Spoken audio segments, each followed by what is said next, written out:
Tá bom, perfeito. Boa tarde, tudo bom? Mais uma vez, mais uma live juntamente com os amigos, os nossos clientes, para bater um papo um pouco nessa época aí de quarentena, sobre algumas novidades, algumas alternativas para que os empresários, as empresas possam aí preparar a retomada. Hoje estou aqui com um amigão, o nosso Vitor Kobayashi, do Instituto Paulo Kobayashi. Gentilmente aceitou aí o convite para bater um papo conosco, para falar um pouco das ações e atividades que ele lidera ali no Instituto, né, que tem um nome batizado aí com o nome do pai dele. Vitor, muito obrigado aí pela disponibilidade, pelos projetos aí que atua, e bora lá aprender um pouquinho aí com você sobre projetos culturais aí, fiscais, incentivos fiscais, essas novidades aí. Obrigado. Alberto, a todos do grupo SKZ, né? Uma honra poder participar aí com vocês, né? Trocar ideias, informações do que a gente vem realizando e do que o Brasil vem realizando aí de projetos de leis de incentivo fiscal, né? Os incentivos fiscais que muita gente já ouviu falar, mas muita gente não sabe como realizar, como aproveitar melhor essas leis de incentivo que o próprio governo realiza, ele deixa a gente realizar, as empresas realizarem, e muita gente não sabe realizar. Acho que se a última pesquisa, né, foi feita no ano passado, né, 80% das empresas do Brasil,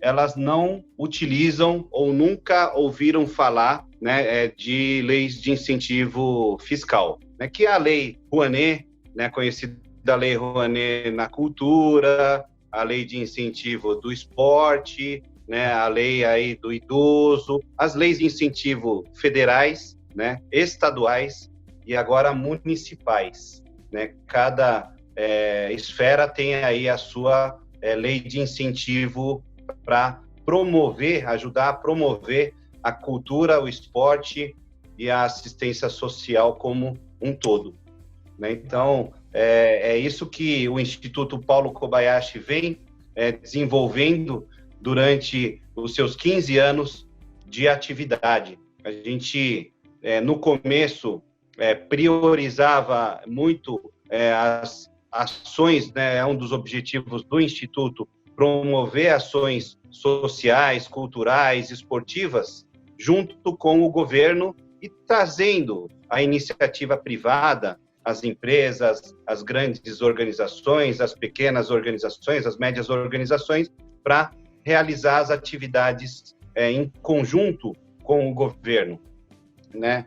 E, no começo, sempre foi uma ferramenta de comunicação, né, como que a gente usava como um diferencial competitivo, né, para as empresas. Então, a gente via aí que as empresas todas, né, com essa competitividade toda, a globalização, vinha cada vez mais abrindo espaços, né, tendo que ter diferenciais competitivos para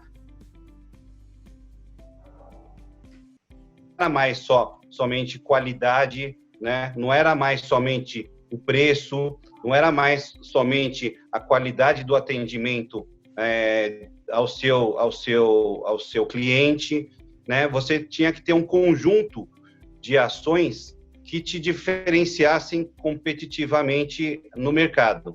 E a gente via aí que essa responsabilidade social, há 15 anos atrás, era um diferencial competitivo importante. Você mostrar que a sua empresa, além de auferir seus lucros, distribuir os lucros com os seus parceiros, com os seus sócios, você também tinha que retornar algo para a sociedade em quem você convive, né? Para a sociedade, para o bairro, para a comunidade onde a sua empresa está estabelecida. E aí, uns 15 anos atrás, a gente tinha muito forte essa parte de sustentabilidade, né? De responsabilidade social. Então, as empresas elas investiam em projetos sociais, meioambientais, sustentáveis, para mostrar para o público que elas também retornavam isso para a sua comunidade. E isso era um diferencial competitivo na hora do cliente escolher uma empresa ou outra. E o governo começou a se estimular muito com isso, né? E aí surgiu as leis de incentivo fiscal, onde o governo também abria mão de parte da sua arrecadação de impostos para poder oferecer a sua contribuição, que seria a sua parte da renúncia fiscal. Ele dava uma porcentagem daquilo que ele iria arrecadar de imposto, né, para poder realizar e direcionar esses impostos para realizar atividades culturais, esportivas e sociais, né, e que surgiram as leis de incentivo, né, as que todo mundo conhece, mas no nível federal, são as que usam o imposto de renda, né? Somente o imposto de renda que é utilizado aí para o incentivo federal, Tá. Né? Então, na cultura, a gente tem de incentivo federal à cultura, né? Okay. Que a gente utiliza aí 4% do imposto de renda das empresas, né? E as demais leis de incentivo também. Eu acho que vale a gente colocar aí nessa tela. Vocês estão conseguindo ver a tela aí de patrocínios? Estamos sim. Né? No universo federal, a gente divide as leis de incentivo fiscal em 3 esferas.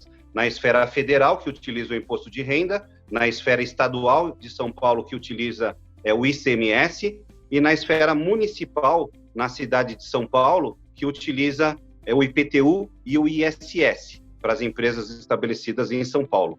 Então, a gente tem aí, na esfera federal, uma empresa que recolhe imposto de renda, que ofere lucros e recolhe o seu imposto de renda, quer seja mensal, trimestral, semestral ou anual, ela pode utilizar até 8% do seu imposto de renda para direcionar para projetos federais. Tá? O maior conhecido, o segmento que mais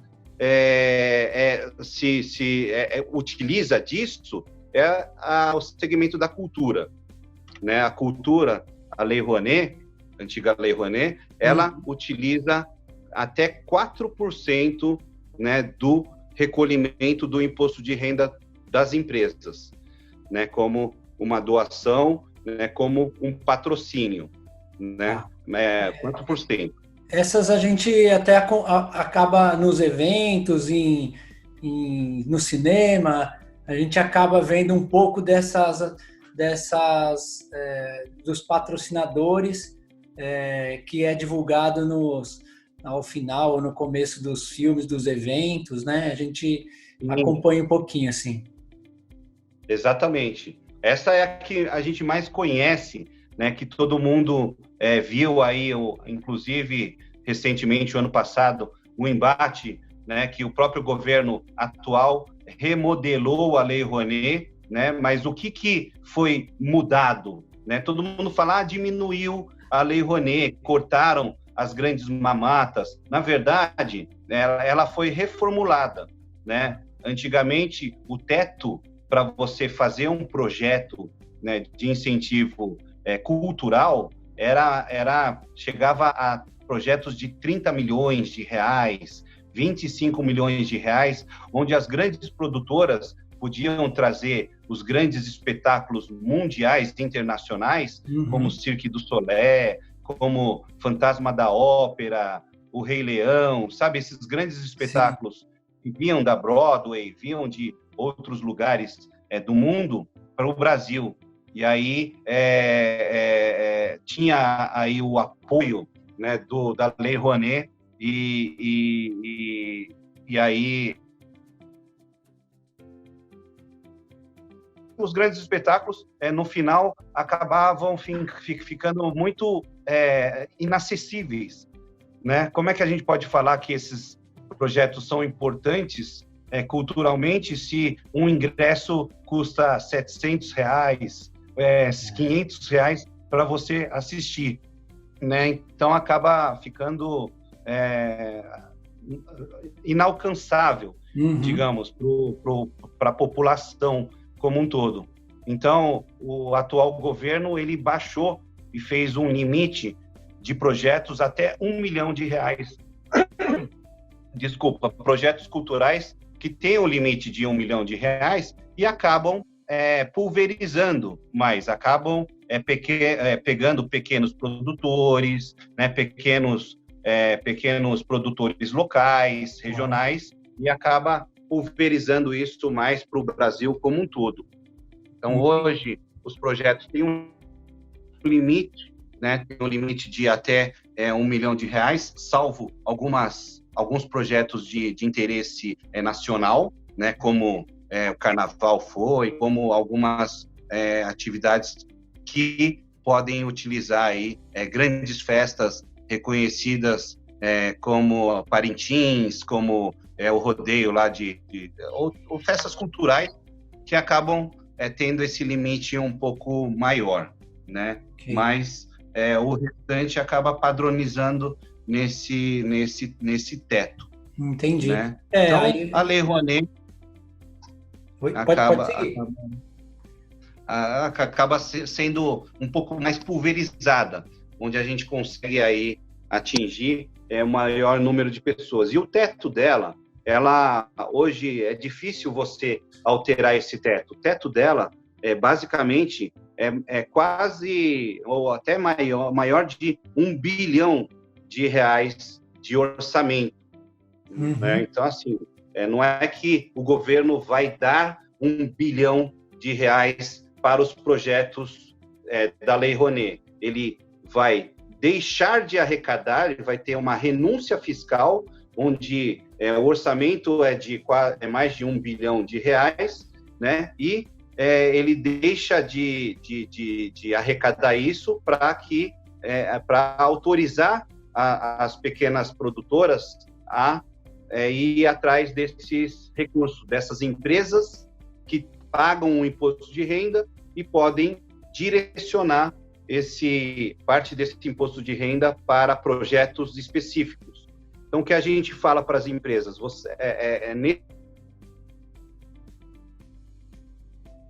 Vai pagar pelo menos esses 4% do imposto de renda dela.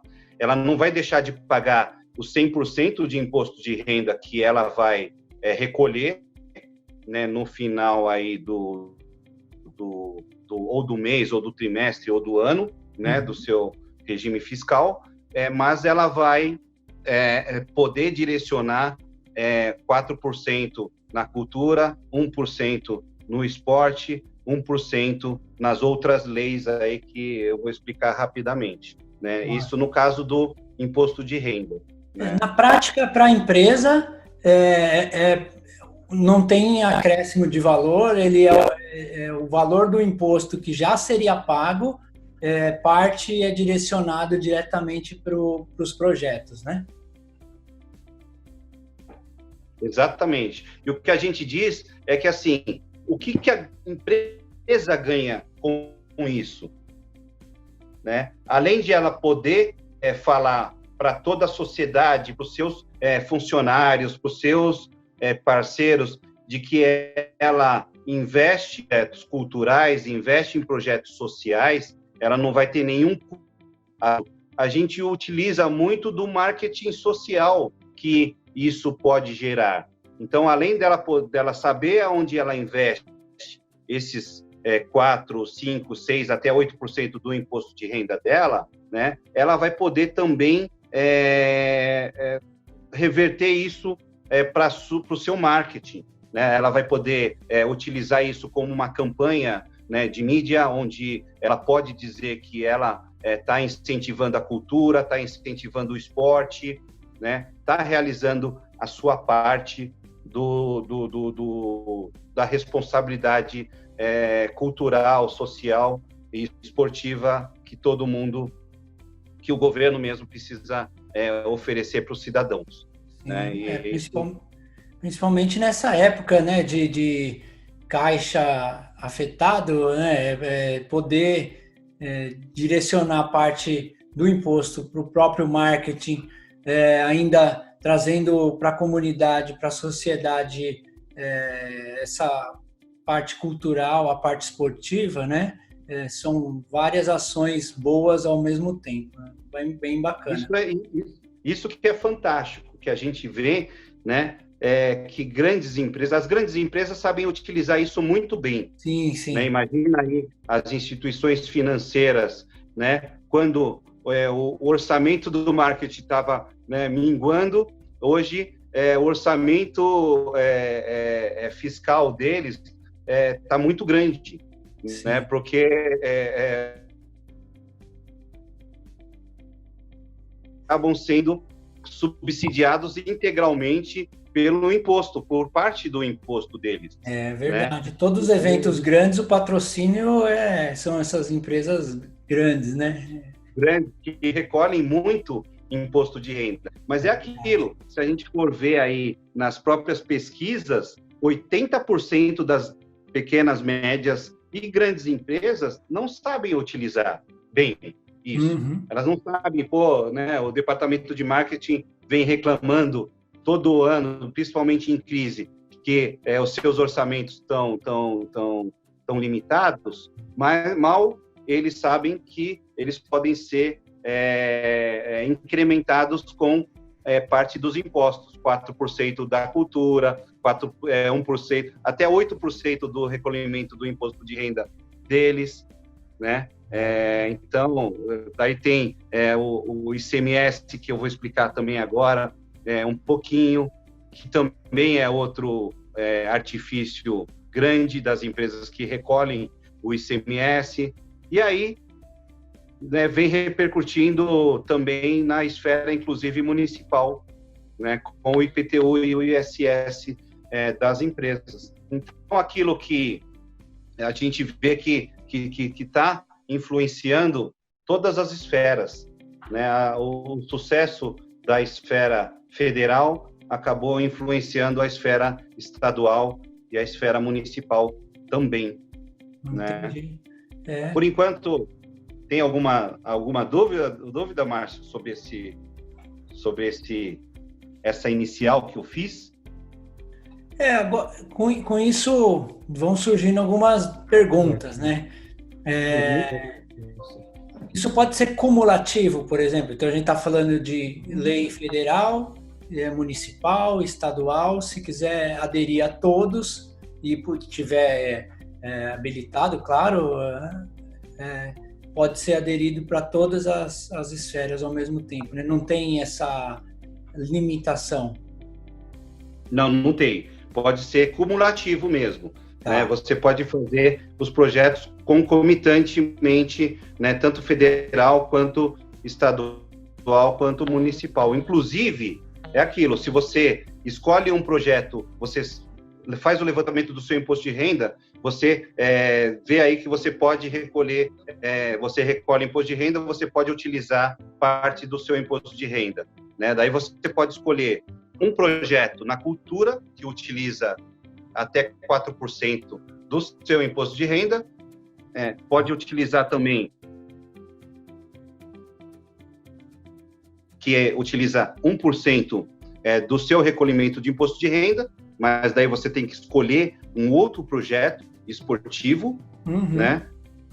Aí tem também o Fundo do Direito da Criança e do adolescente, que é uma lei federal, mas que é regida por fundos municipais e estaduais. Então, os projetos você escolhe dentro de uma esfera ou FUNCAD, que é a esfera municipal, ou projetos do CONDECA, que é da esfera estadual, né?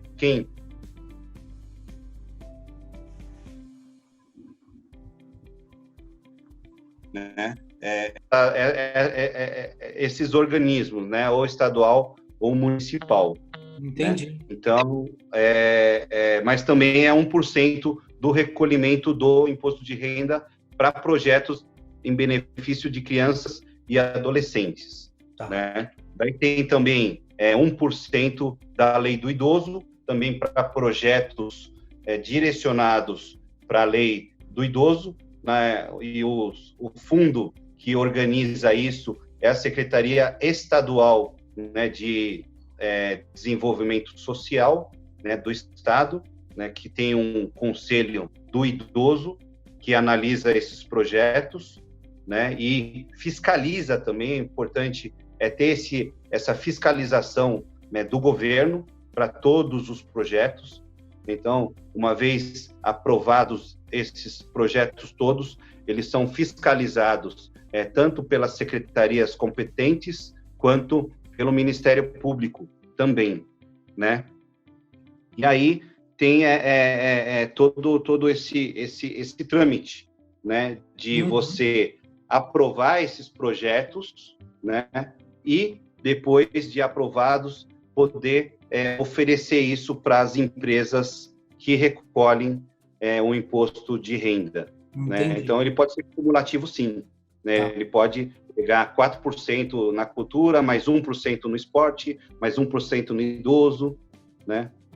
E mais 1% no criança e adolescente. Tá. E tem um local onde possa se selecionar esses projetos, saber quais projetos estão em andamento para que a empresa possa escolher, né? Saber que aquele projeto vai estar sendo realizado direitinho, que tá tudo em ordem, né? Para não ter problema. Porque acho que o maior receio do empresário com relação a imposto e não tá indo por caixa diretamente aí da Receita Federal, por exemplo, de ter que pagar 2 vezes ou ter uma penalidade por conta disso, né? Mas eu acho que isso verdade alinhado. Isso tem em hoje, né? Eu acho que o maior receio é justamente isso. O pessoal tem aquela dúvida, né, de que se isso vai gerar, ele investindo, utilizando esse projeto de lei de incentivo, se isso acaba gerando aí uma fiscalização para ver se todos os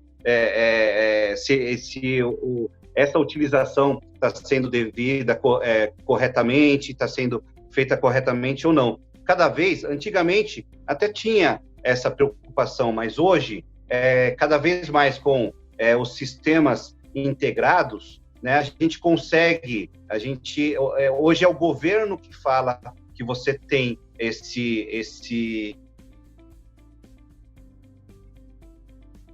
de que você diz para o governo que você está se beneficiando dessa lei e junta a documentação e mostra para o governo. Na verdade, hoje está mais sistematizado, né? Hoje o próprio governo que fala, olha, você tem direito a isso, né? E os projetos estão aqui, né? Vocês podem escolher um desses projetos que a gente já autorizou, né? Então hoje está muito mais fácil, né? É impossível de burlar o próprio governo com relação a isso. Isso também não gera aí nenhum trabalho a mais, nem para o departamento contábil das empresas, nem para o financeiro, né?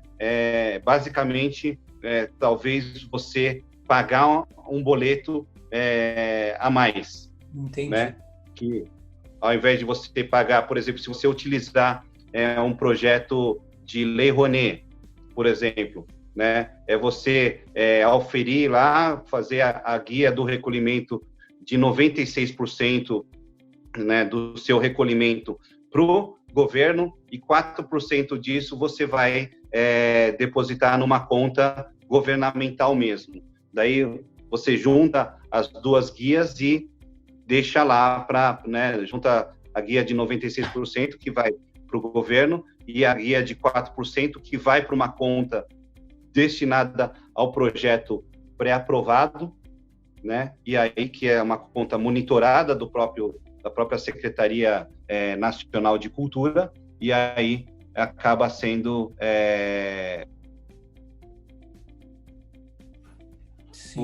e as suas prestações de contas devidas, né? Sim, é bem tranquila para essa parte operacional, sim. Uma pergunta, aplica-se a lucro real e lucro presumido também? Se aplica? Não, é somente lucro real. Só lucro real, né? No federal, é somente lucro real, por enquanto. Ok. Né? Você consegue utilizar. As de lucro presumido, infelizmente, ainda não. Né? Tá. Eu acho que aí tem uma próxima etapa, aí, uma luta aí para enquadrar essas empresas, que aí tem volume, né? Tem volume, assim, eu digo, de quantidade de empresas. Eu acho que mais empresas conseguiriam ser beneficiadas.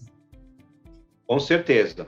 E aí a gente entra nessa esfera estadual, que aí é o recolhimento do imposto do ICMS, que independe da empresa estar no lucro real ou no lucro presumido, né? Esse é um artifício do governo do estado de São Paulo, né, que vem aumentando consideravelmente, né? A gente viu no ano retrasado, por exemplo, o orçamento dessa renúncia fiscal estava em torno de, na cultura, 60 milhões, né, para projetos culturais. Então, assim, de um lado, você aprova vários projetos de vários produtores, né, de vários valores, né, e quando eles abrem para captação, o governo autoriza a captação num determinado mês, né, do ano, geralmente é no começo do ano, né, ele autorizou e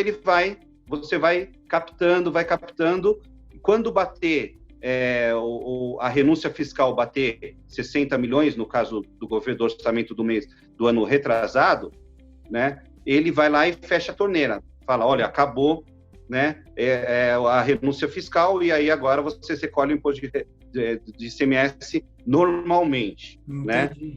Ano passado, de 60 aumentou para 70 milhões, né? E esse ano, mesmo com a pandemia, com a quarentena, a gente estava esperando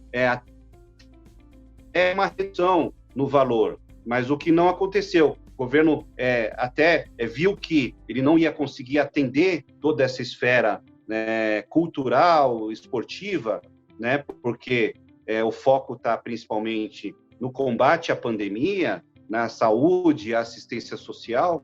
Ele aumentou o orçamento da cultura desse ano. Interessante. De 70 milhões do ano passado, veio para 100 milhões este ano, e foi liberado mês passado para a gente captar. Né? Então, a gente acha que até o final do ano, nós vamos poder utilizar o ICMS das empresas para poder realizar projetos culturais, assistenciais e esportivos. Né? No caso da cultura, né, que a gente chama de PROAC, que é o Programa de Apoio à Cultura do Estado de São Paulo, a gente pode utilizar 3%.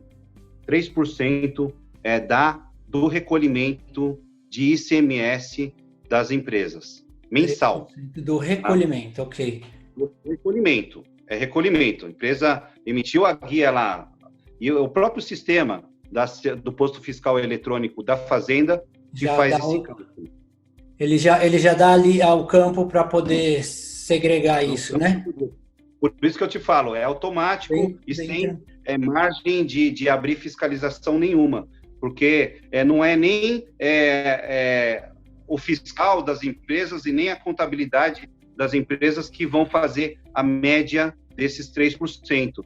É o próprio posto fiscal mesmo que você clica, né, lá no... quero usar o incentivo fiscal. Pum, você clica lá e ele fala, olha, né, esse mês você tem direito a fazer, recolher esses 3%. E ele fala o valor, com centavos e tudo, né? Para você utilizar nos projetos. E aí vai te abrir um outro campo, onde tem uma barra de rolagem com mais de 100 projetos, né, que constam lá, e você vai lá e clica naquele que você escolheu como projeto cultural, você clica nele e ele emite uma guia referente a esses 3%. E a sua guia do recolhimento já vem com esses 3% a menos, né? Então, 3% para a cultura, mais, né, e não concomitante, mais 3% para o esporte, que é a lei de incentivo ao esporte, que a gente chama de PIE, né? O PROAC é da cultura e o PIE é o Programa de Incentivo ao Esporte, é do esporte, que também tem os mesmos 3%, né, do recolhimento do ICMS. Então, a gente vê aí times de basquetebol, times de vôlei, de outras cidades, todos eles sendo subsidiados também com ICMS das grandes empresas locais. Bacana. E é 100 milhões para cada lei ou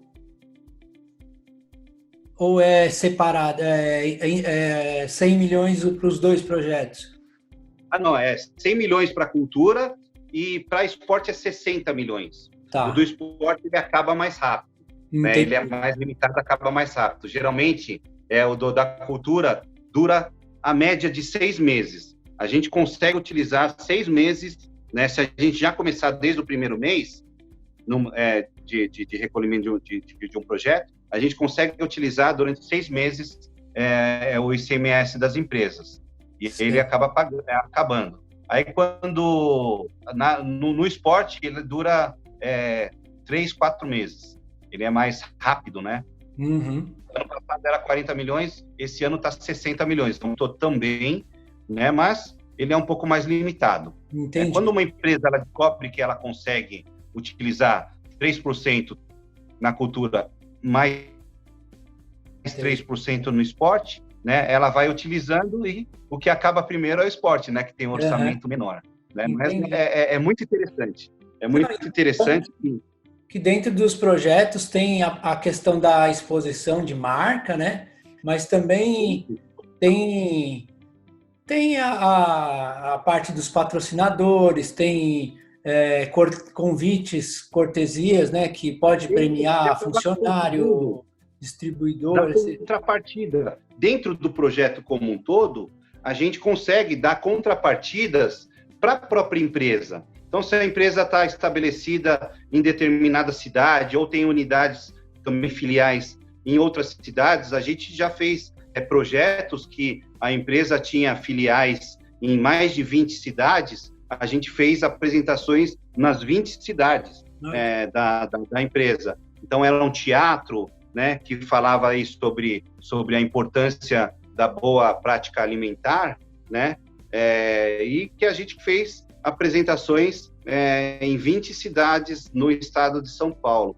Então, Legal. Foi bem interessante. A gente envolve a prefeitura, daí, em contrapartida, como é projeto social, a prefeitura cede o teatro municipal, ou cede a escola municipal para a gente realizar as atividades. Daí a gente faz uma apresentação na fábrica das empresas ou no centro né, da própria empresa. Tem empresas que têm teatro, tem empresas que têm auditórios, né? A gente acaba podendo oferecer e acaba mobilizando a empresa como um todo, né? Vira aí uma atividade cultural,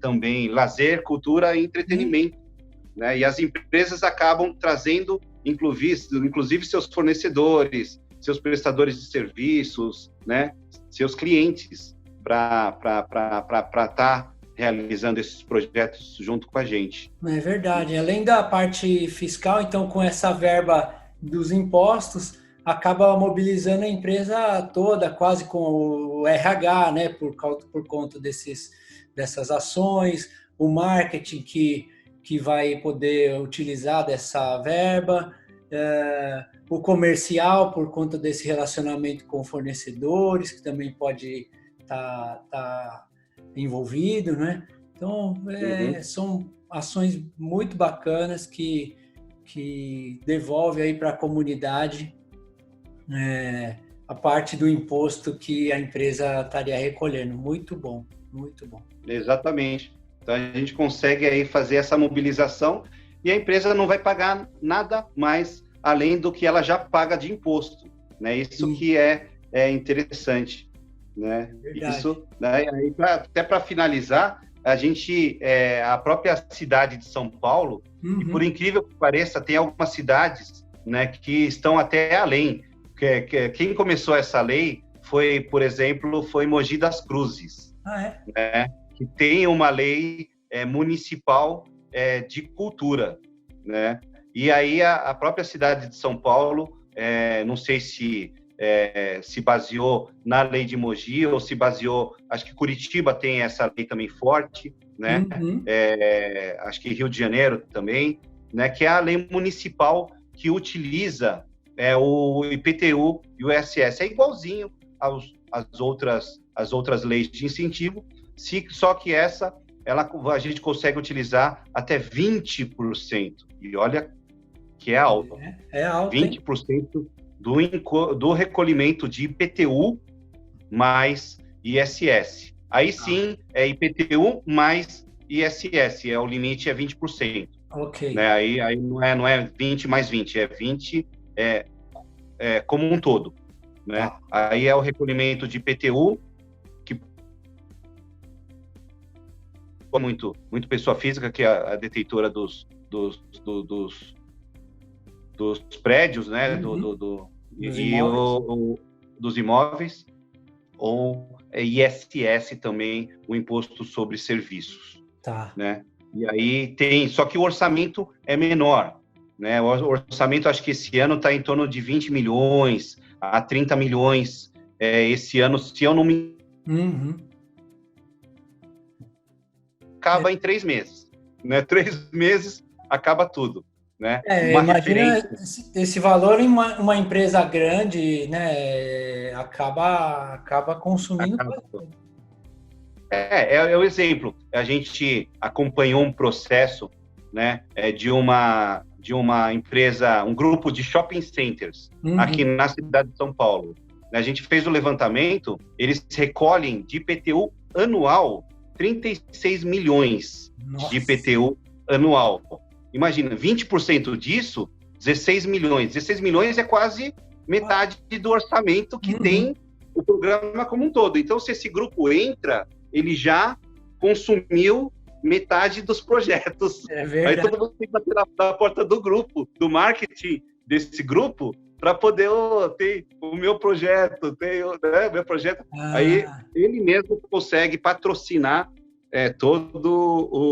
praticamente metade do programa municipal. Então, ele é muito concorrido. Quando você habilita um projeto, né, e quando abre para captação, nossa, vai rapidinho. Em 3 meses, ele acaba consumindo, né, o orçamento todo.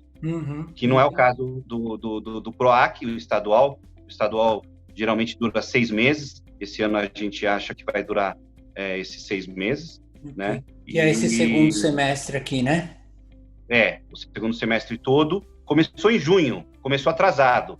Todo ano ele geralmente começa em março e acaba em setembro, né? O orçamento já atinge o seu limite em setembro.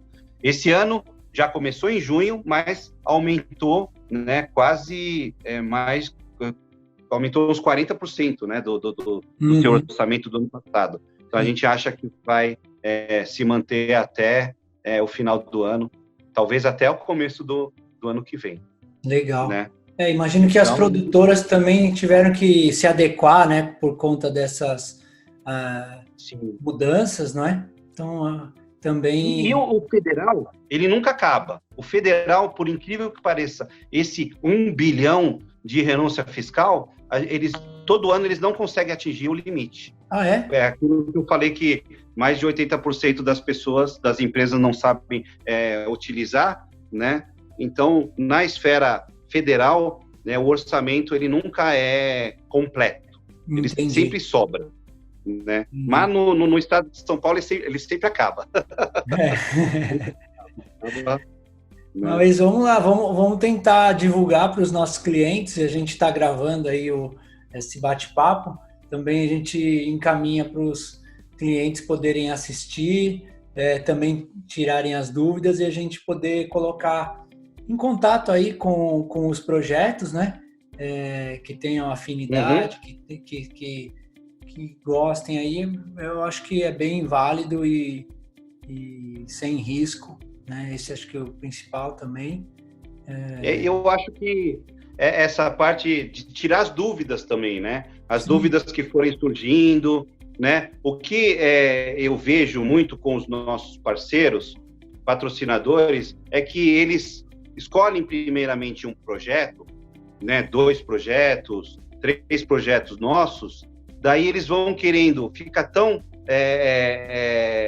eles acabam envolvendo o marketing, o RH das empresas, que num próximo ano a gente começa a customizar, a gente começa a desenhar projetos próprios para as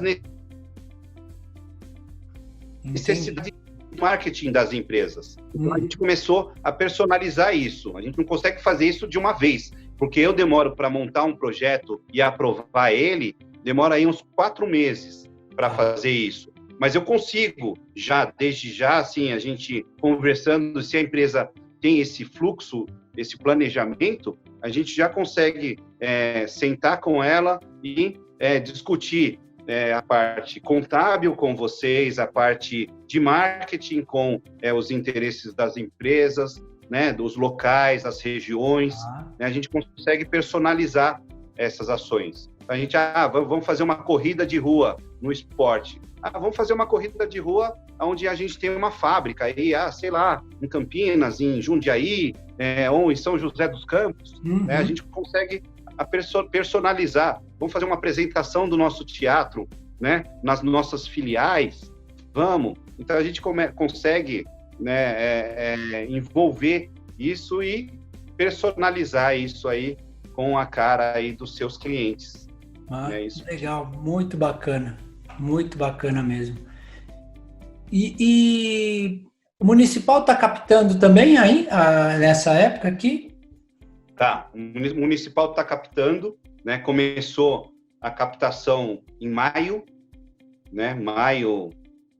Final de maio, começo de junho, né? E também está captando. A gente acha que em 3 meses vai acabar a captação, mas tá captando.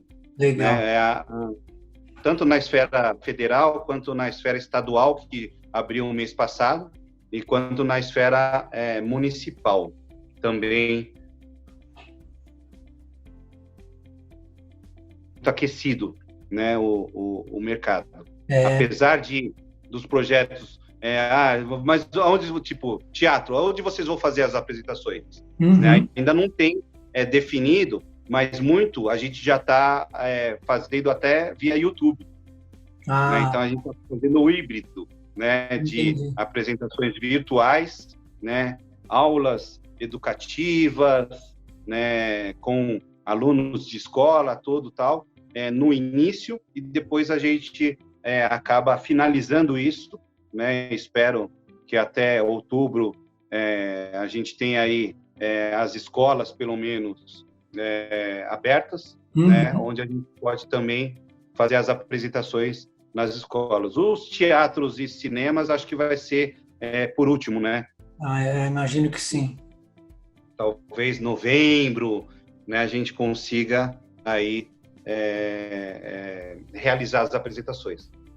Mas a gente faz apresentações em chão de fábrica, em parques públicos, os parques já estão reabrindo, Uhum. né? Então, tem aí, a gente consegue fazer as cartilhas virtuais, né? Então, tudo isso, a gente viu aí, por exemplo, tem um exemplo aí da Bienal, que a Bienal está usando a Lei Rouanet, né? Ah, E a tá. Bienal, a pandemia pegou a Bienal no meio, né? Tava abrindo para o público, pum, veio a quarentena, e aí a Bienal foi rápida o suficiente para transformar toda a exposição dela numa exposição virtual. Hoje a gente consegue ver aí todos os patrocinadores, os estandes, né, da própria Bienal via internet, né? Que bacana, que bacana. Muito Né? bom, Então, Vitor. a roda tem que girar, né? Senão a gente não pode ficar parado. É verdade, é verdade. E é muito legal e é um benefício aí para as empresas, até para as pessoas físicas também, poderem contribuir, patrocinar e também se beneficiar, claro, com essas ações. Muito bom. Eu já vi, e muito, ó, a criatividade vai muito do departamento de marketing das empresas também, não é só de nós produtores, né? A gente já viu, já teve, sabe, venha trocar os seus, compre, né, no supermercado X, né, e troque, doe uma cesta básica e ganhe 4 convites para o espetáculo, né, do Instituto Paulo Kobayashi. Uhum. Né? Então tem várias ações aí, venha pegar a sua camiseta no guichê da loja Y, né? Então, assim, tem várias ações que podem se mesclar, né, nessas atividades de incentivo cultural, esportivo, social. Ótimo. Né? Parabéns, e aí fico aberto para parceria, para as perguntas, né, que acabam tendo aí a parceria que a gente vem estabelecendo aí com o Grupo SKZ. Estamos à disposição. Muito obrigado. A gente agradece, parabenizar aí toda essa iniciativa aí, cultural, esportiva, beneficiar aí as empresas por meio do Instituto, né, e a comunidade e a sociedade como um todo. Beleza. Tá ótimo. Obrigado aí. Perguntas agora, talvez depois a gente tenha alguma pergunta e a gente bate um papo. Queria agradecer, Vitor, pela aula aí, pelo tempo. A gente vai divulgar aí para os clientes com relação a todos essas leis, para que as empresas, nossos clientes, também possam se beneficiar com as leis de incentivo. Tá ótimo. Obrigado, Márcio. Obrigado a todo o grupo SKZ aí pela oportunidade. A gente vem nessa missão de divulgar, incentivar cada vez mais as pessoas a conhecerem esses projetos culturais, as leis de incentivo fiscal, quer seja ela de nossa produção ou não, mas o nosso objetivo é justamente divulgar isso, né? Mostrar que não é um bicho de 7 cabeças, né? Isso vai gerar aí um envolvimento, né, com a empresa toda, com todos os colaboradores, né? A gente consegue envolver o RH, o marketing das empresas, né? Mostrar isso, que é um benefício fiscal mesmo, né, para ser utilizado na cultura, no esporte, na assistência social, né, e para toda aí comunidade, toda a sociedade, né, paulistana e brasileira, né? Obrigado aí pela oportunidade da gente estar divulgando esse trabalho. E se precisar fazer mais lives, fazer mais palestras presenciais, virtuais, pode me chamar, Márcio. Tá bom, vamos sim. Obrigado, agradecer de novo aí e daqui a pouco a gente se encontra pessoalmente aí.